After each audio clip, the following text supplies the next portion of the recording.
अध्यात्म विश्व विज्ञान यूट्यूब चैनल के पत्रोत्तर विभाग में आपका हार्दिक स्वागत है।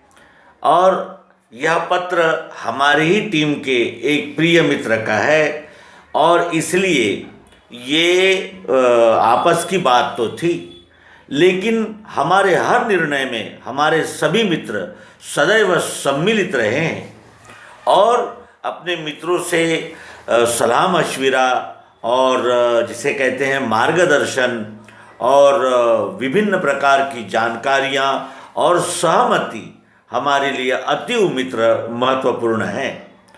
आइए, प्रश्न यह है कि गुरुजी, इतने प्रयास के बाद भी हमें व्यूअर्स क्यों नहीं है? इतने व्यूअर्स क्यों नहीं है? इतने कम व्यूअर्स क्यों हैं? उन्हें पहली बात तो ये समझाना आवश्यक है कि जब जो होता है तब तब सो होता है। होनी तो हो कर रहे, अनहोनी ना होए, जाको राखे साइयाँ, मार सके ना कोई। तो इस दोहे की पहली पंक्ति अवश्य ही ध्यान में लेनी है कि जब जो होना है तभी वो होता है, होनी ही होती है। फिर ये समय ऐसा है कि ये कलयुग का समय है। इसमें भोग, ऐश्वर्य और अनेक प्रकार के आराम, सुख, सुविधाएं, अहंकार तृप्ति के अनेक मार्ग, अनेक चुनाव और अनेक गोल्स, जिसे हम लक्ष्य कहते हैं, अनेक प्रकार के हो गए हैं। आज किसी का लक्ष्य यह है कि एवरेस्ट पे जाकर झंडा फहरा दें। आज किसी का लक्ष्य है कि कोई खाड़ी तैरकर सबसे पहले पार करें। आज किसी का लक्ष्य है कि वो ऐसा रोबोट बनाएं कि वो सभी काम कर लें। आज किसी का ये लक्ष्य है कि हम ऐसा वायरस तैयार करें कि संपूर्ण दुनिया की अर्थव्यवस्था को समाप्त कर दे, हमें छोड़कर। आज लक्ष्य जो है वो कैसे हो गए हैं? तो जितने मत उतने लक्ष्य और जितने व्यक्ति उतनी प्रकृतियाँ, और ये नैसर्गिक है, नेचुरल है। जिस पृथ्वी पर रावण, कुंभकर्ण और जैसे कंस और दुर्योधन जैसे लोग रहे, वहीं राम, कृष्ण, वामन, नरसिंह, परशुराम, राम, ऐसे अद्वितीय दैदीप्यमान चरित्र वाले लोग भी इसी धरती पर रहे। और ये कलयुग का अंतिम काल चल रहा है। इस अंतिम काल के बाद अब सतयुग आने वाला है। ये चारों युगों की कल्पना केवल भारत के अध्यात्म विज्ञानियों ने ही की, क्योंकि उन्होंने काल गणना के अनुसार और काल गणना करके ये सिद्ध कर दिया कि ये युग परिवर्तन होते हैं, चाहे आप माने या न माने।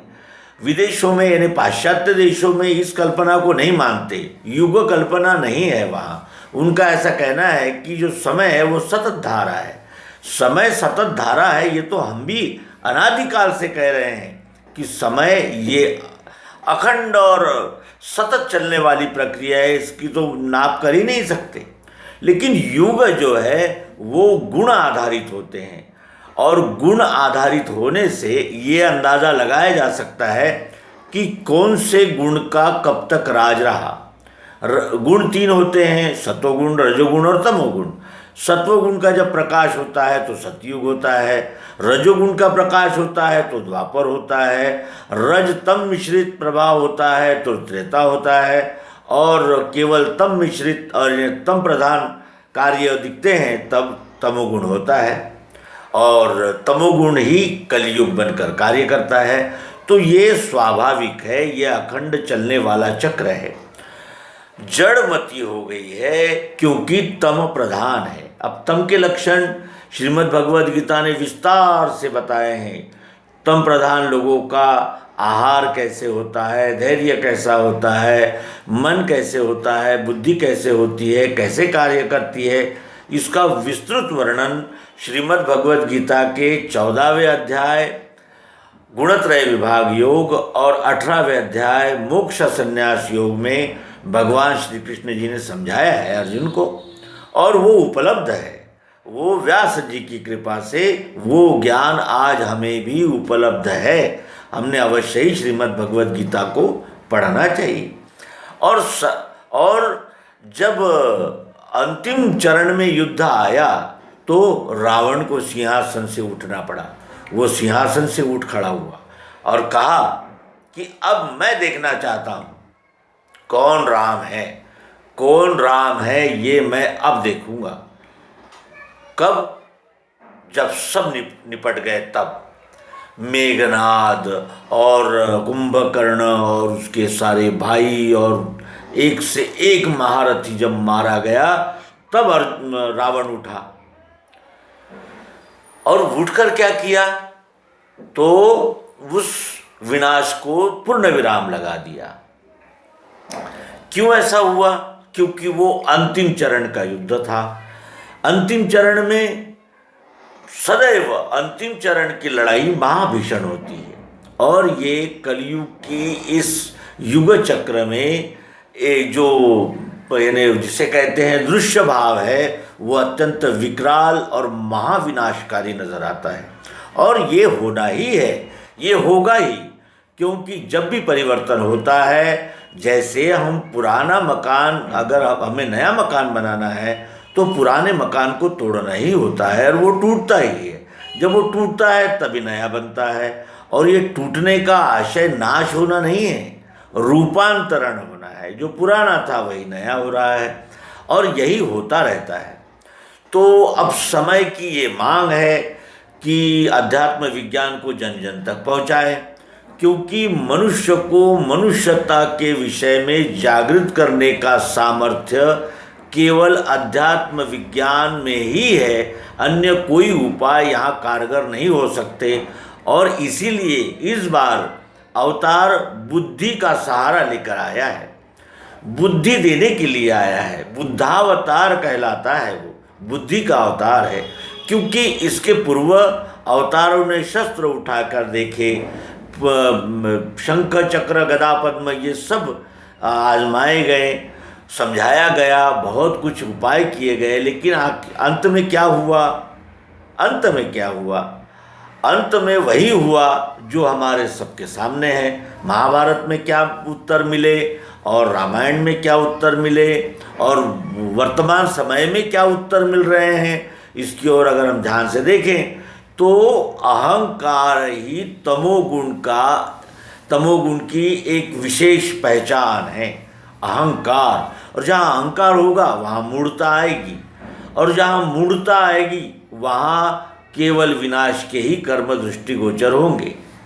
जो अपने मतों पंथों संप्रदायों में लिखे हुए तत्वों को प्रत्यक्ष यथार्थ रीति से सिद्ध नहीं कर पाते और अंत में केवल यही उत्तर देते हैं कि हमारी किताब में लिखा हुआ ही सत्य है, अन्य कोई बात सत्य नहीं है, और हमारे जो जिसे कहते हैं प्रमुख है, हमारे धर्म संप्रदाय के संस्थापक है, उन्होंने हमें साफ कह दिया है कि किसी का सुनना भी नहीं है, और जो आपके खिलाफ बात करे उसे तलवार से काट देना है, और उनके जो आश्रित बाल बच्चे हैं उनको सबको अपने संप्रदाय में शामिल करना है, अपनी संख्या को सतत बढ़ाना है, और धीरे धीरे छल कपट बेईमानी धोखेबाजी चाहे विश्वासघात कुछ भी करना पड़े, अपने संप्रदाय को सतत बढ़ाते रहना है और अन्य संप्रदायों को समाप्त करने में संलग्न रहना है। लेकिन इन संप्रदायों के लोग भी सामने आकर ये नहीं कहते कि हमें ये इसमें जो तत्व दिए गए हैं उनका वास्तविक अर्थ कौन समझाएगा? राजनीतिज्ञ समझाएंगे, जो हमसे बरगनी लेते हैं और हमें अनेक प्रकार के मतों पंथों संप्रदायों में विभाजित करते हैं। क्या वो हमारा मार्गदर्शन करेंगे? क्या ईश्वर ने हमें बुद्धि नहीं दी है? क्या हम उस बुद्धि से विचार नहीं कर सकते? आज इस विश्व में संपूर्ण पृथ्वी पर उपस्थित ये सारा स्थावर जंगम जो स्ट्रक्चर है, इसको समाप्त करने के लिए 1 घंटा काफ़ी है। ऐसा वैज्ञानिकों का कहना है कि इतना अण्वस्त्र का भंडारण इस पृथ्वी पर हो चुका, 1 घंटे में संपूर्ण पृथ्वी समाप्त हो, यानी पृथ्वी पर जो कुछ भी स्ट्रक्चर दिख रहा है सब समाप्त हो जाएगा। इतना अण्वस्त्र यानी उपलब्ध हो चुका है। और अहंकार इतना है कि साम्राज्यवाद की भूख लिए कुछ राष्ट्र आगे ही आगे बढ़ते चले जा रहे हैं, आसपास के छोटे छोटे राष्ट्रों को काबूज करते चले जा रहे हैं। वहाँ दहशत का माहौल फैलाकर उन्हें मजबूर कर दिया जा रहा है कि आप हमारा ही अधीनत्व स्वीकार करें। और अन्य पड़ोसी देशों में और आगे आगे आगे आगे एक बढ़ते रहने की एक साम्राज्यवाद की महाभीषण भूख स्पष्ट दिख रही है। और युद्ध के लिए ऐसा उतावलापन दिख रहा है कि शायद वो कहना चाहते हो कि युद्ध हो जाए तो बहुत कल्याण हो इस विश्व, यानी इस विश्व मानव का। कोई कोरोना की वैक्सीन बनाने में लगा है, तो कोई मैंने कोरोना को निर्माण करने में और कोरोना का प्रसार और विस्तार करने के पीछे लगा है। तो ये दैवी और आसुरी ये संपदाएं विश्व में अनादिकाल से है।